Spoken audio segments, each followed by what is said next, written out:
La novela Terroristas modernos quiere ser un acercamiento literario al nacimiento del Estado. Me resultaba interesante abordarla porque creo que el artefacto del Estado parece algo natural. Con Terroristas modernos me interesaba señalar la historicidad, la temporalidad y lo artificioso que supone la construcción de un Estado. Efectivamente, los Estados se construyen en un momento muy puntual de la historia.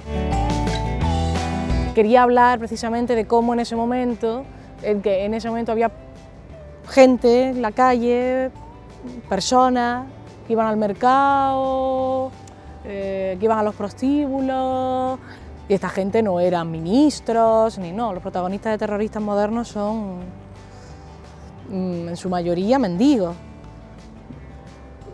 gente muy humilde, militares degradados. Veníamos de una guerra, la época se desarrolla en la posguerra de la guerra de independencia contra Napoleón.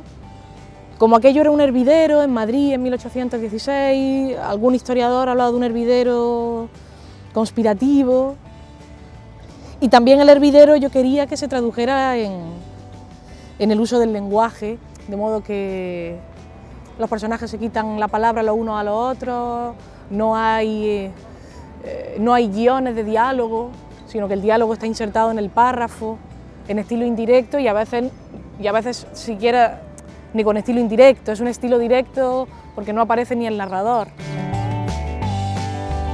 Yo me enfrentaba a la tarea de narrar los sucesos de esta conspiración contra el rey en ese momento, que era Fernando VII, y mantener la intriga de cómo efectivamente se formaban las alianzas entre los conspiradores, otros que eran más bien mercenarios, que no estaban por la causa liberal, poco a poco cómo se van produciendo alianzas no previstas, inesperadas, de gente que se va yendo de la lengua o que son espías dobles, incluso espías triples.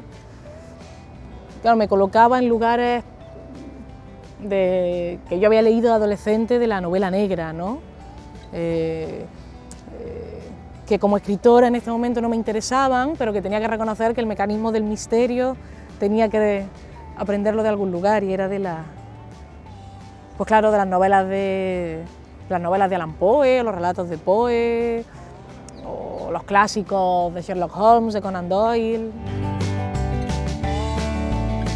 Para mi documentación y hacer hablar a los personajes, yo investigué sobre todo la oralidad. Una de las palabras que yo investigué fue la palabra bullarengue.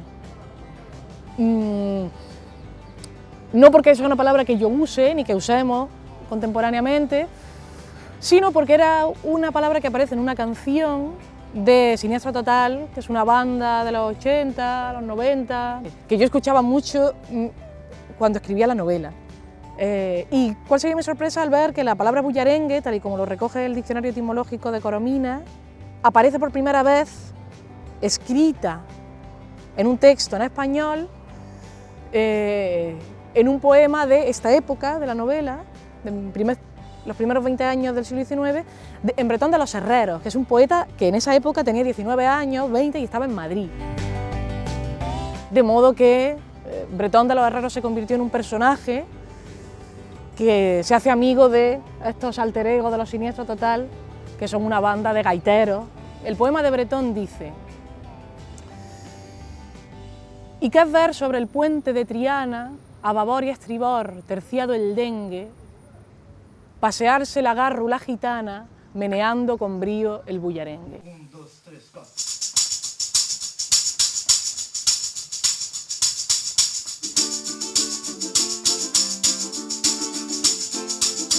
Baila el zambito. Menea el bullarengue. Sí, sí, sí. Menea el bullarengue. Bajata boogie boogie. Menea el bullarengue. Sí, sí, sí. Menea el bullarengue. Balsa Viena. Menea el bullarengue. Sí, sí, sí. Menea el bullarengue. La más belleza. Menea el bullarengue. Sí, sí, sí. Menea el bullarengue. Menea el bullarengue. Menea el bullarengue. Que guau, guau, guau, guau. Guau, guau,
cuyarengue, Sí, sí, sí. menea el cuyarengue, menea el cuyarengue, menea el cuyarengue.